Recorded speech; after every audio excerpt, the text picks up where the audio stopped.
Hey everybody, what's going on? And welcome to another video. And as always, before we get started today, I'd just like to take a quick moment to welcome all my new subscribers and to thank everybody who's been leaving me comments and messages down below. Thank you guys, I really appreciate it. And okay, so before we get started on this video, I think the context requires a little bit longer of an introduction. This is going to be my first video talking about something that isn't ocean liner based, like Titanic or something like that. This video is actually covering the first land-based disaster.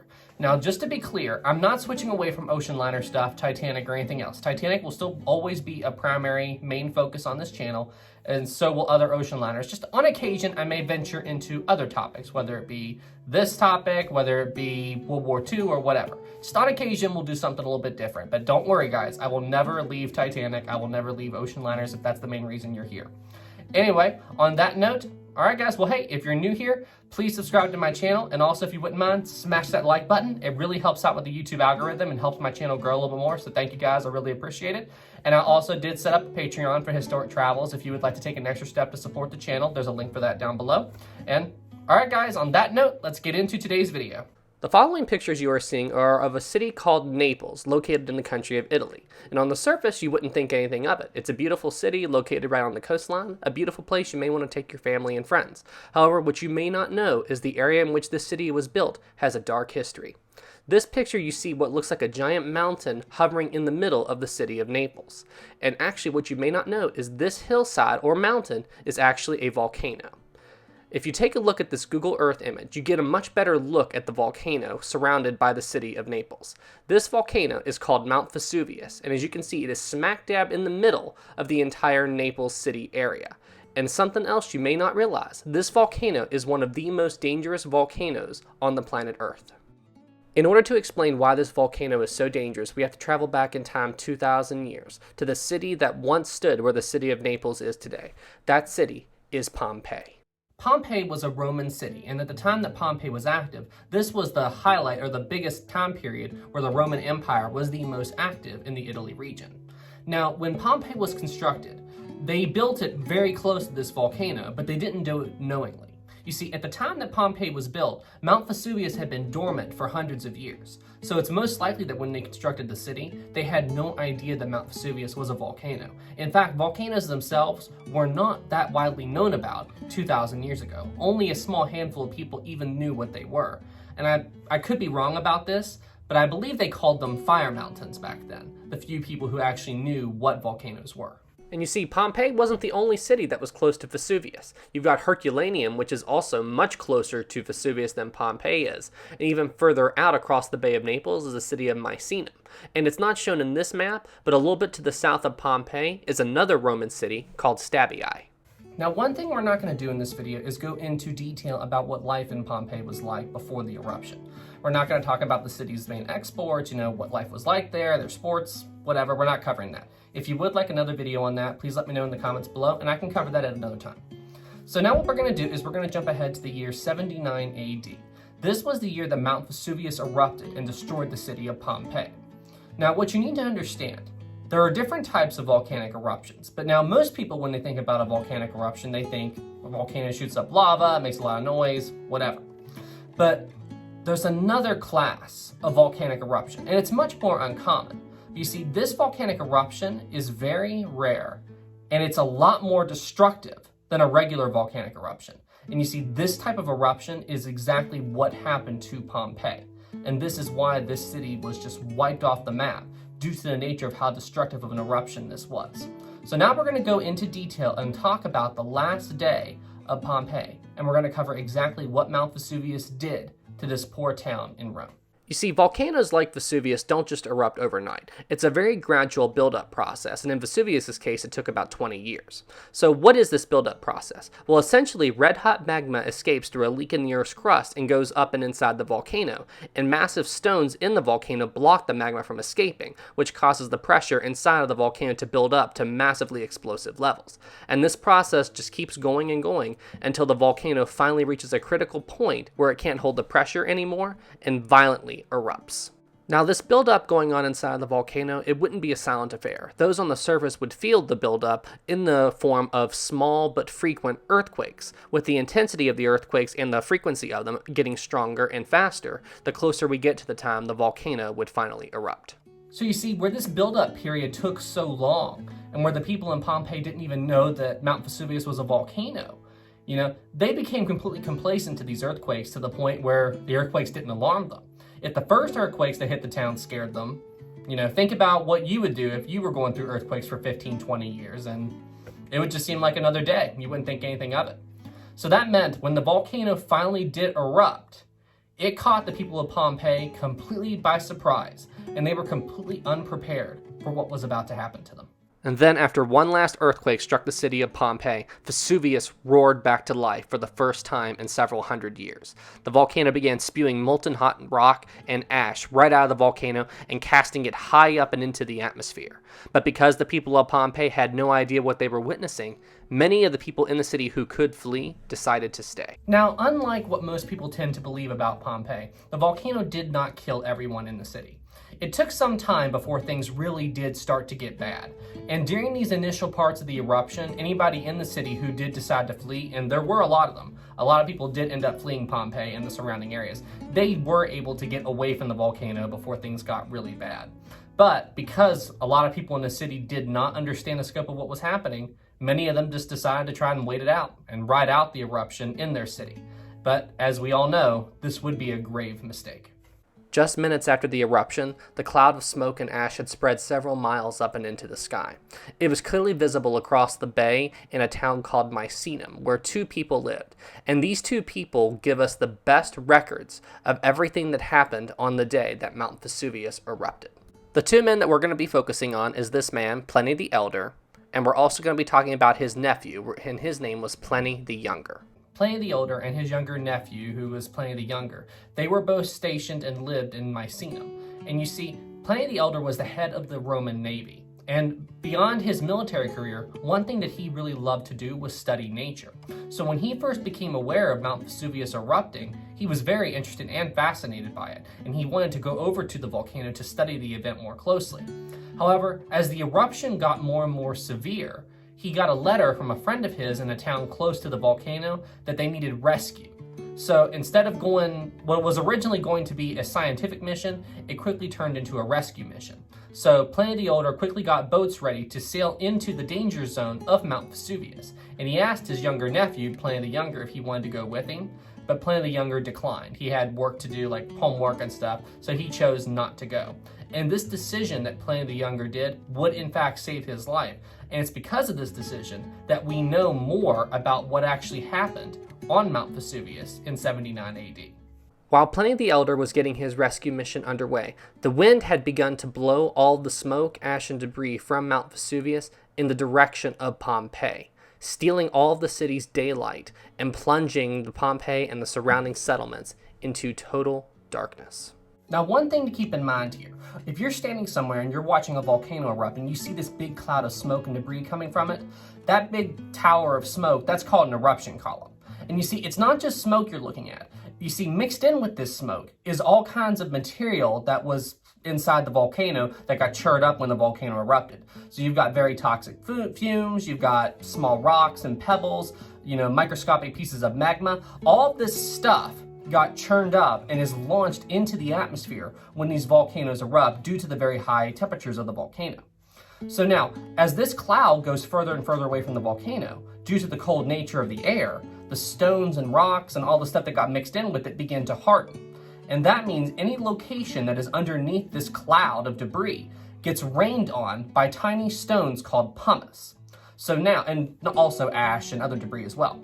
So now, when this cloud reached Pompeii and stole its daylight, it wasn't just darkness. The people in Pompeii now had to deal with ash in the air raining down on them from all directions, as well as tiny stones also raining down on them called pumice.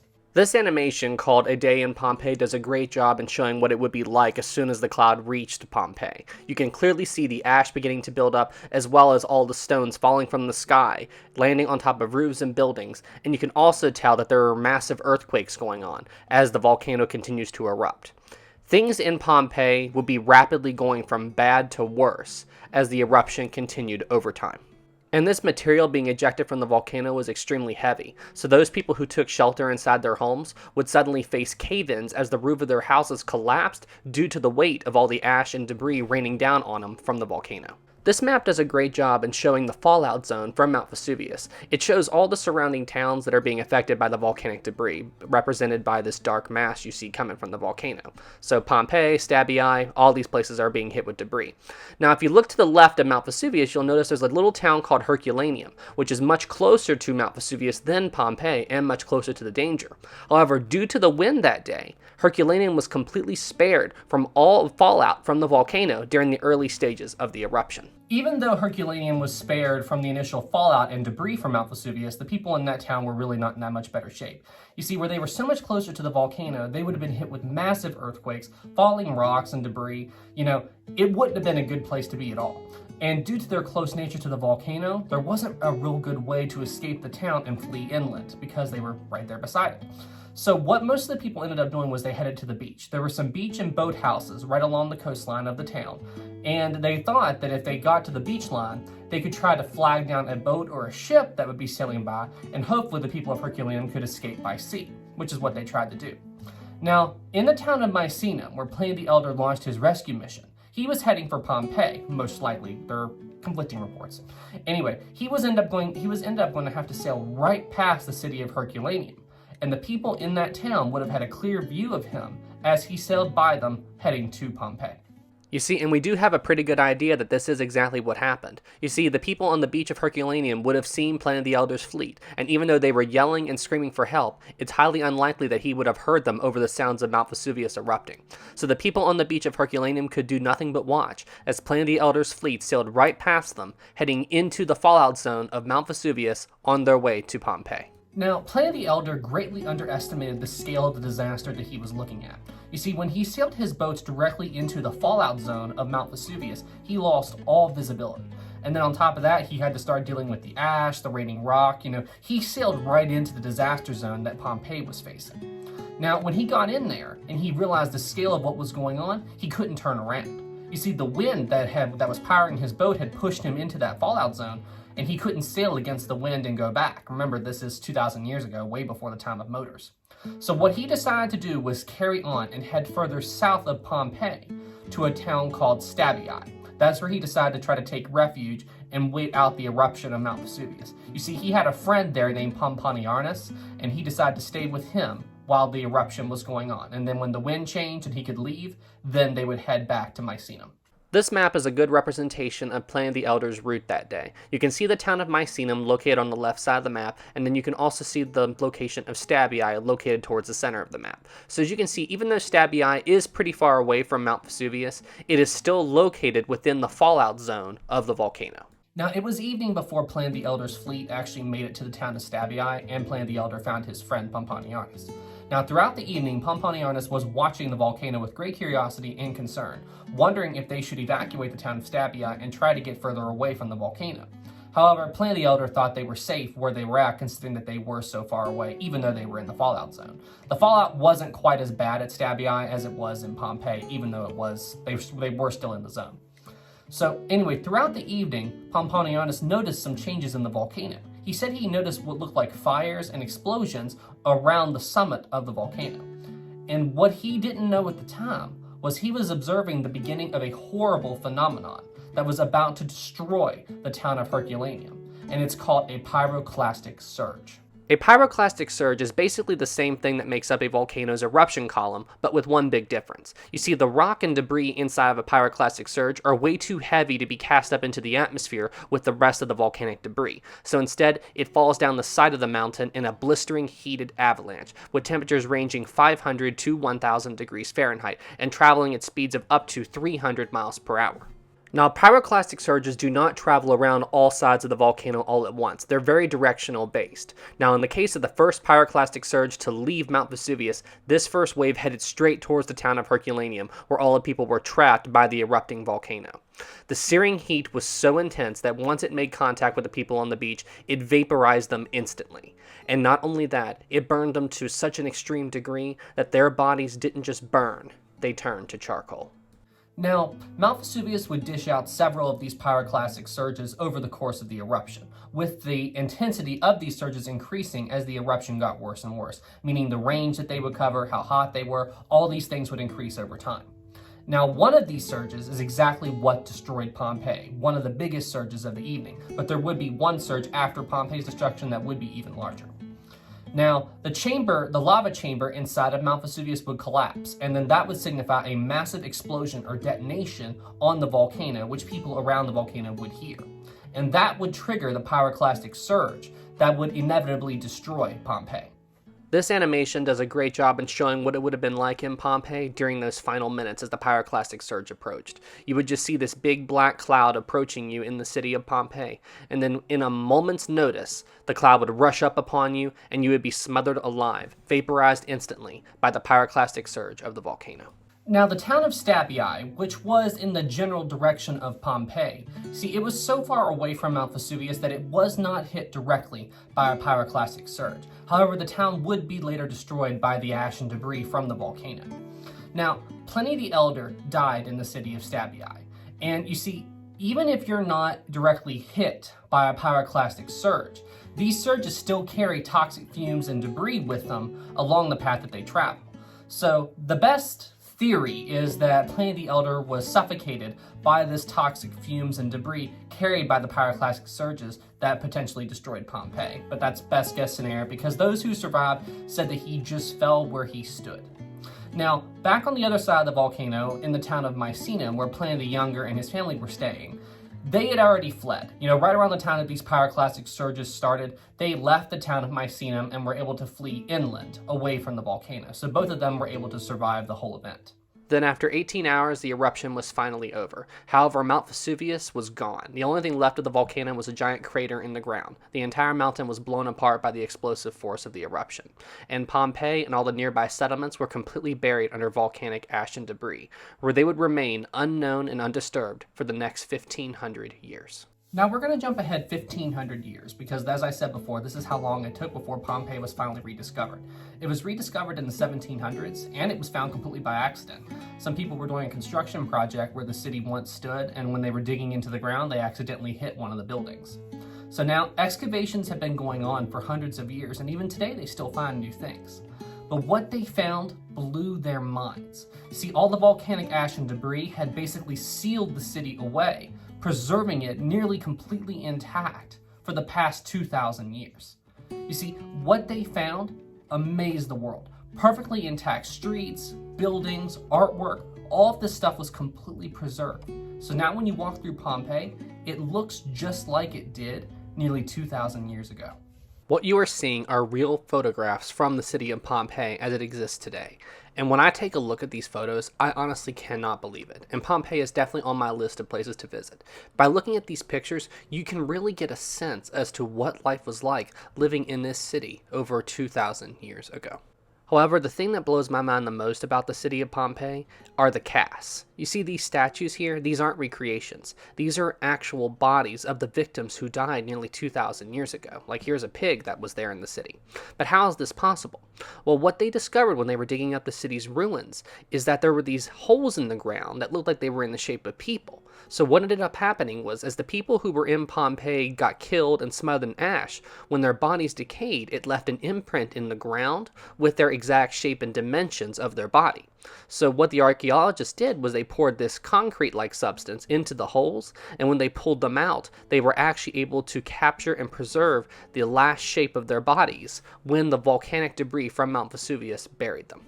So you see, a lot of the information that we know about Pompeii and Herculaneum and the whole 79 AD eruption comes from studying the remains of the city. You see, where Pompeii and the surrounding settlements were so well preserved, it really helped give us a great insight into the events that happened on the day that Mount Vesuvius erupted.